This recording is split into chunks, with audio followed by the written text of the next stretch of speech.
Sunshine, my only sunshine, you make me happy when skies are gray. I'll never know, dear, how much I love you. Please don't take my sunshine away.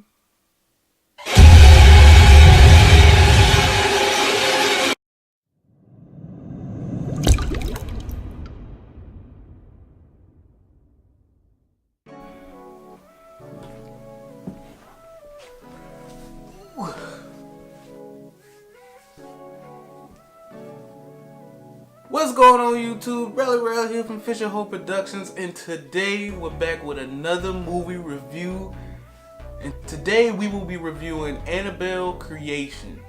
Now, going in, I wasn't expecting anything from this. Like, I literally, in one of my old reviews, I was saying, like, I think this new Annabelle gonna be trash. Like, and the other one wasn't that scary, this, that, and the third. But it was actually pretty decent. Not gonna lie, I think it's mainly because New Line Cinema was behind it. I don't think New Line Cinema was behind The Conjuring or the first Annabelle movie at all. I love New Line Cinema because they are responsible for one of my favorite, I think they're responsible for one of my favorite ones. But I believe they're responsible for Final Destination series, which is my favorite horror franchise of all time. And I kind of got some Final Destination vibes with this, you know. It was, and I said that about Wish Upon, but like this one, I don't know. The gore was there, you know. There's plenty of gore, which is great, mainly because it's a rated R movie. You can do that with a rated R movie. But the gore was probably the best part of the movie. That and the score, like the gore and score. I know it rhyme, but stay with me.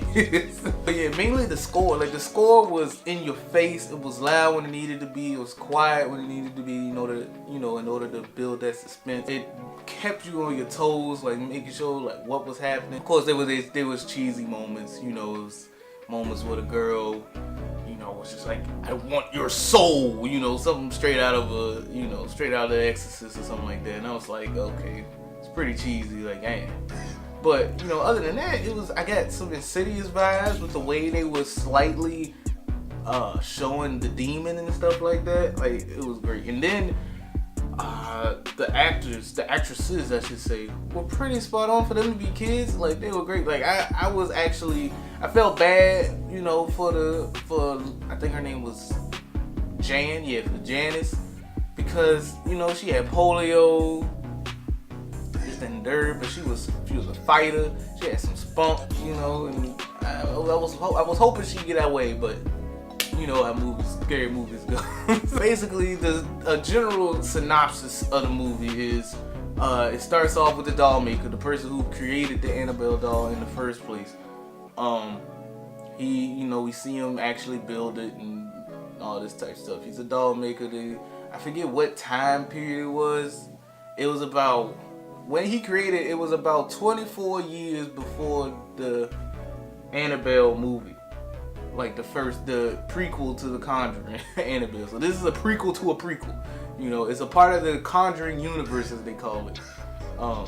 But yeah, so it was about 24 years before that. He's building stuff. He builds toys and dolls for for people. He sells them.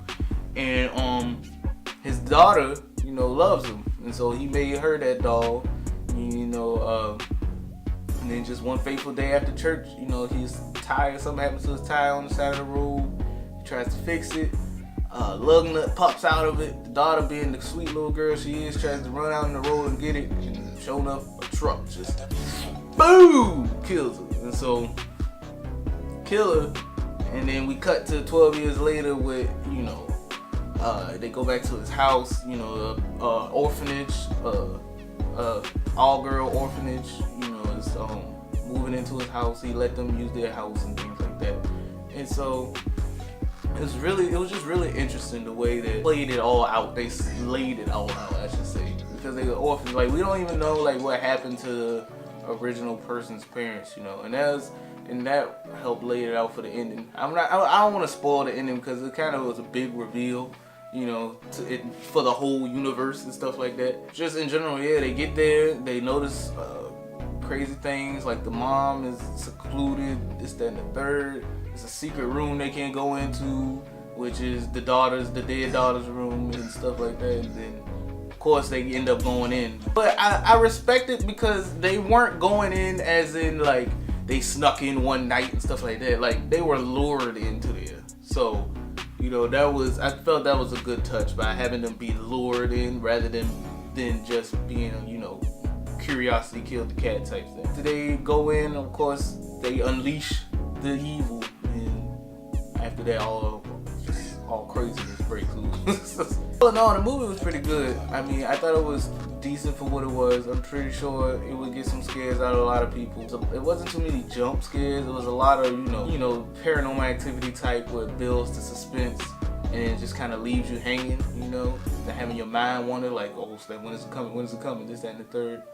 But they rely a lot on sound, like they rely heavily on loud noises to get their jumps, because the score, I forget the guy's name, but the person who did the score, it's just every time something scary happens, it's just, you know, just super loud in your ear to make you, you know, to mess with your senses, basically, to have you on the edge of your seat. They relied heavily on that type of stuff. It really wasn't too many visual scares like talking about it. The whole give me your soul, things dropping out of nowhere. The pacing of the movie I thought it was pretty decent.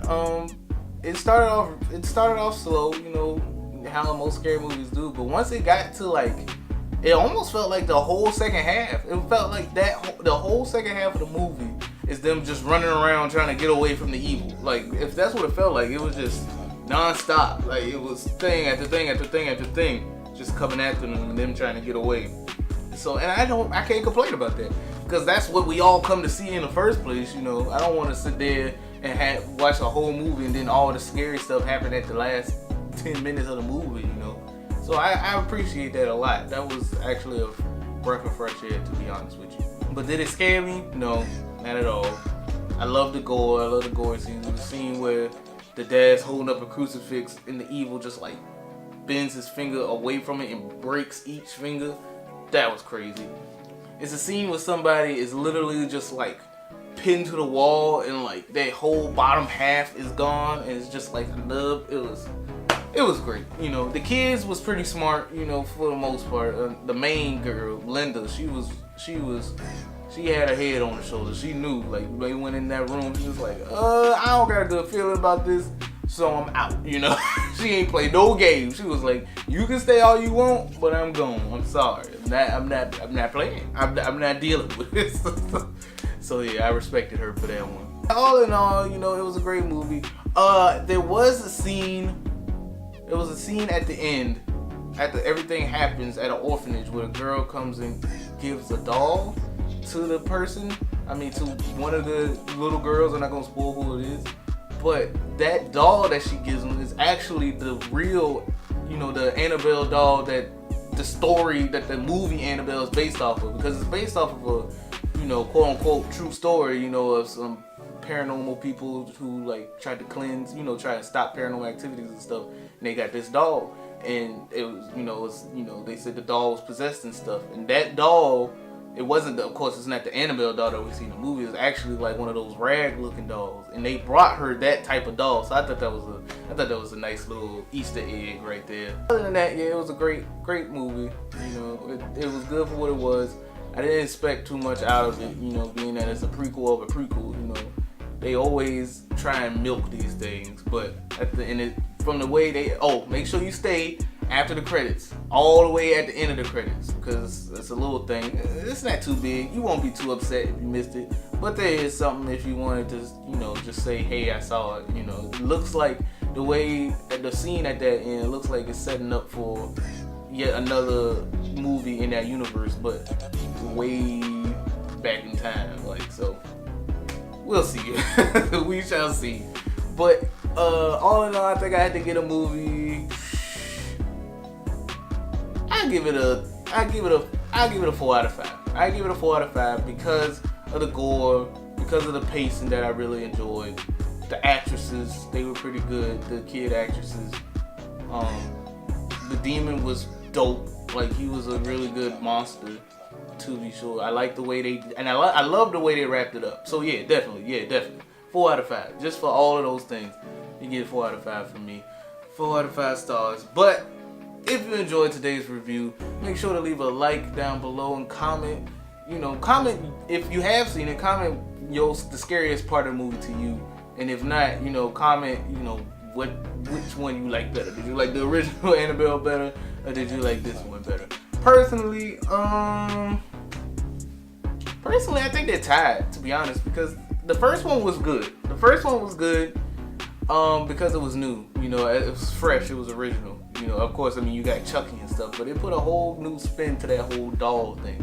You know, let your mind. And somebody with imagination like me, every time something happened with the doll, you know, I'm thinking like, I really wish they could have had the doll like talk or something. But that's kind of its mystique, is that it doesn't actually do anything. It's just like a conduit, you know. But thanks for watching. Subscribe if you haven't. Like the video if you did. And I'll talk to you guys next time. Peace.